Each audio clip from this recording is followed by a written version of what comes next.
कारण ते आवाज सगळीकडे घुमणार आहे तुमच्या व्हॉट्सॲपवर.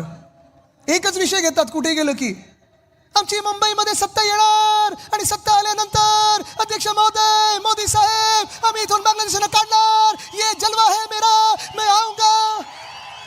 काय चाललंय हो? कशासाठी हे सगळं? मुख्यमंत्री महोदय, तुम्ही मुख्यमंत्री 7 वर्ष ह्या राज्याचे आहात, हे विसरू नका.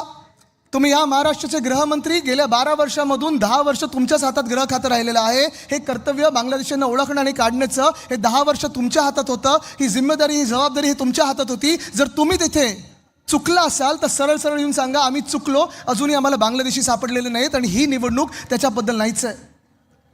किंवा असंही असू शकतं की मुख्यमंत्री महोदय प्रधानमंत्री महोदयांवर टीका करतात, ज्यांची सत्ता बहुमत दिल्लीमध्ये 12 वर्ष आहे. कारण बांगलादेशानं ओळखण्याचं काम, बांगलादेशाने इथून काढण्याचं काम हे केंद्र सरकारचं आहे आणि राज्य सरकारचं आहे. पण मी तुम्हाला पुन्हा एकदा आठवण करून देतो, या खोट्या आश्वासनावर जाऊ नका, त्यांच्या फेल्युअरवर जाऊ नका. कारण ही निवडणूक आहे तुमच्या गल्लीची आहे, आपल्या BST बसची आहे, आपल्या पाणीची आहे, वॉटर गटर मीटर ह्याची आहे, मुंबई महानगरपालिकेची निवडणूक आहे. लड़ते रहिए फाइट अगेंस्ट क्रिमिनल